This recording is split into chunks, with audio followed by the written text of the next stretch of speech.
Good morning students, I hope that you are fine. Now we are starting chapter number 12 in mathematics, that is profit and loss. Okay यहाँ पे हम सबसे पहले एक example के through profit, loss, cost price and selling price का सब मतलब समझेंगे। देखो यहाँ पे हमें दिया है कि Asad is a fruit seller, he buys fruits from the wholesale market and sells them to his customers. तो असद जो है वो फ्रूट सेलर है, वो होलसेल मार्केट से बाय करता है और अपने कस्टमर्स को सेल करता है। देखो यहाँ पे एक थोड़ा चेन होता है। यहाँ पे हम एक एग्जाम्पल लेते हैं एप्पल का। तो एप्पल्स डायरेक्टली होलसेलर्स के पास आ जाते हैं? नहीं, पहले फार्मर जो होते हैं वो उनको उगाते हैं, ग्रो कराते हैं, राइट। तो फार्मर ने एप्पल ग्रो किए, 1 kg एप्पल के उसने 10 रुपीज़ पर kg का प्राइस है।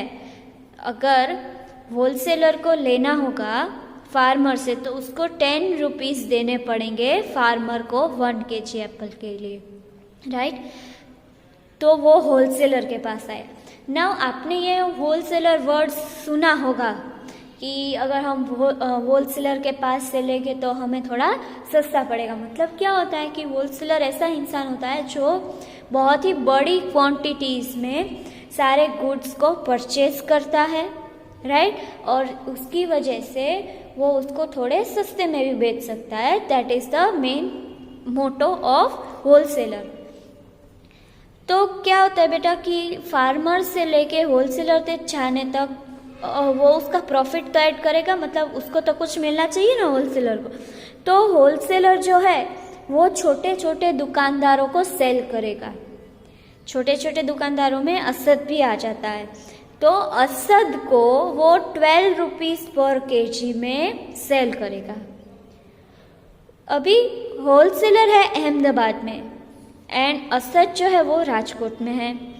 तो अहमदाबाद से लेके राजकोट तक के जो ट्रांसपोर्टेशन है, फिर एप्पल बिगड़ ना जाए उसके लिए थोड़ा उसको कवर करना पड़ता है, एक्सेट्रा एक्सेट्रा, वो सारे एक्सपेंस असद को भुगतने पड़ेंगे और उसको भी कुछ अर्निंग होनी चाहिए, राइट। तो अगर उसको ये 1 kg एप्पल 12 रुपीज़ में मिलता है तो वो 15 रुपीज़ में सब सेल करेगा। और जो कस्टमर है यानी कि हम असद के पास से लेते हैं तो हमें वो 1 kg एप्पल 15 रुपीज़ पर kg में पड़ता है।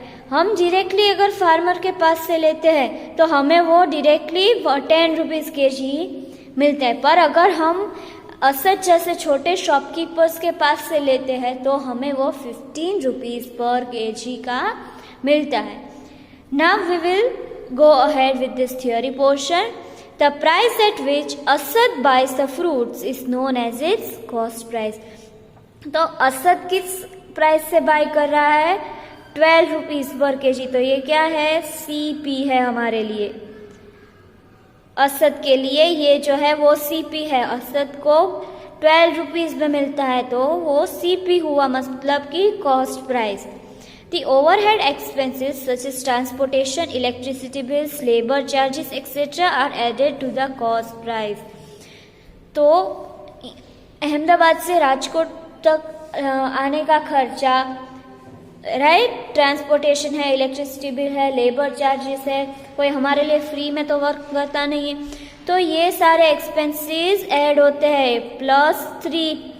तो इसीलिए ये जो प्राइस है that is the selling price. हमें ये असद जो है वो 15 रुपीज़ पर kg में सेल करेगा।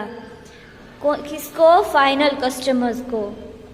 The price at which Asad sells the fruits to his customers is known as its selling price. तो ये जो है 15 रुपीज़ पर kg that is the selling price. The entire process of buying and selling results in the shopkeepers getting a profit or loss from the transaction. देखो यहाँ पे 3 चीज़ें हो सकती है, प्रॉफिट, लॉस, या तो ना ही प्रॉफिट ना ही लॉस। प्रॉफिट मतलब कि गेन फायदा और लॉस मतलब कि नुकसान। तो पहली सिचुएशन देखते हैं यहाँ पे हम। When the selling price of the item is more than the cost price, the shopkeepers make a profit और gain। प्रॉफिट के दो नाम होते हैं, प्रॉफिट या तो गेन। अगर शॉपकीपर का सेलिंग प्राइस मतलब कि ये वाला प्राइस अब उसके कॉस्ट प्राइस से मतलब इस वाले प्राइस से ज़्यादा है, अगर ये प्राइस इस प्राइस से ज़्यादा है तो असद को शॉपकीपर को क्या होगा, प्रॉफिट होगा। अगर यहाँ पे देखो फिर हमें फॉर्मूलाज दिए हैं। When selling price is greater than cost price, when selling price is greater than cost price तो प्रॉफिट होता है। तो यहाँ पे हमें प्रॉफिट का फॉर्मूला दिया है। यहाँ पे आपको मेन जो है वो फॉर्मूला सब याद कर लेने हैं। बहुत ही इजी है, बहुत लेंदी नहीं है, ना ही कॉम्प्लिकेटेड है, इट इज़ वेरी इजी। तो प्रॉफिट है, profit is equal to selling price minus cost price. तो प्रॉफिट जो है, अगर हम यहाँ पे हमारे एग्जाम्पल के हिसाब से करें तो सेलिंग प्राइस क्या है 15 रुपीज़ और कॉस्ट प्राइस क्या है 12 रुपीज़, तो और प्रॉफिट विल बी 3 रुपीज़। यहाँ पे दो और फॉर्मूला दी है। फॉर एग्जाम्पल हमें सेलिंग प्राइस को फाइंड करनी है। यहाँ पे हमें क्या था कि कॉस्ट प्राइस दी है, सेलिंग प्राइस दी है, राइट, और हमें प्रॉफिट फाइंड करना है। पर कई सिचुएशंस में ऐसा होता है कि हमें सेलिंग प्राइस फाइंड करनी है, तो वो कैसे करेंगे हम, कॉस्ट प्राइस प्लस प्रॉफिट। तो यहाँ कॉस्ट प्राइस क्या है 12 प्लस 3, तो क्या आ गया 15 आ गया, तो that is our selling price. यहाँ पे दूसरा फॉर्मूला, अगर हमें कॉस्ट प्राइस ढूंढना है, सेलिंग प्राइस और प्रॉफिट हमें दिए हैं पर हमें कॉस्ट प्राइस ढूंढना है, तो यहाँ पे क्या है सेलिंग प्राइस माइनस प्रॉफिट। तो सेलिंग प्राइस क्या है हमारी 15 माइनस प्रॉफिट क्या है 3, तो हमारा कॉस्ट प्राइस क्या होगा 12। तो ऐसे ये तीनों फॉर्मूला याद रखने हैं। सबसे पहले तो आपको क्वेश्चन में ये आइडेंटिफाई करना है कि सेलिंग प्राइस कौन सा है, कॉस्ट प्राइस कौन सा है। अगर सेलिंग प्राइस बड़ा है तो हमें प्रॉफिट है, तो उसके हिसाब से फॉर्मूला डालना है। नाउ लॉस का सिचुएशन देखेंगे हम।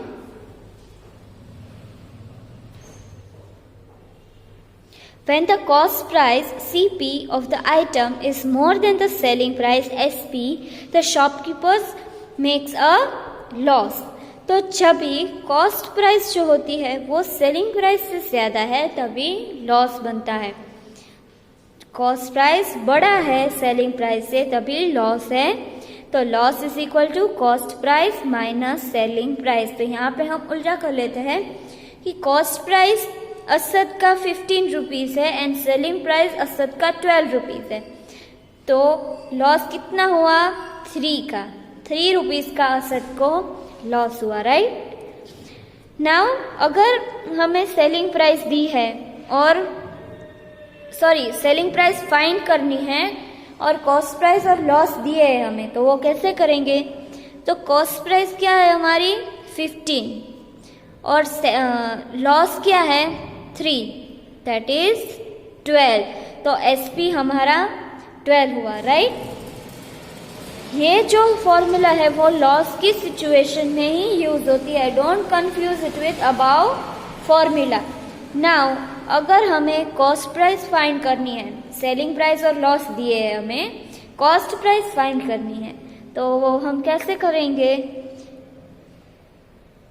SP क्या है हमारा 12 rupees plus loss that is 3 rupees, तो आंसर विल बी 15। तो ये हमारा क्या हुआ कॉस्ट प्राइस हुआ। आई होप कि आपको ये सब कुछ समझ में आ रहा है। सबसे यहाँ पे देखो एक और सेंटेंस दिया है, if SP is equal to CP then it is neither profit nor loss. अगर SP है वो भी 15 है, CP है वो भी 15 है, तो ना ही प्रॉफिट ना ही लॉस। तो सबसे इजी प्रोसेस क्या है, क्वेश्चन आप पहले पढ़ो शांति से एकदम, फिर यू हैव टू डिटरमाइन कि वहाँ पे कौन सी चीज़ें दी है, राइट। यहाँ पे आपको सबसे पहले ये तो आइडेंटिफाई करना ही है सेलिंग प्राइस और कॉस्ट प्राइस, उसके बाद ही स्टेप्स लेने हैं। अगर सेलिंग प्राइस ज़्यादा है तो आपको समझ लेना है कि दैट इज़ प्रॉफिट और उसका प्रॉफिट का फॉर्मूला यूज़ करना है। अगर सेलिंग प्राइस छोटा है कॉस्ट और अगर कॉस्ट प्राइस बड़ा है सेलिंग प्राइस से तो दैट इज़ लॉस, तो उसके हिसाब से फॉर्मूलाज हमें अप्लाई करने हैं। This is very easy. ये सारे बेसिक कंसेप्ट्स थे। आई होप कि आप लोगों को ये सब कुछ समझ में आ गया है। प्रैक्टिस दी फॉर्मूलाज, मैंने इसका PDF भी भेज दिया है। अगर आपको कोई डाउट है यू कैन टेक्स्ट मी और call me before 12 o'clock। Thank you.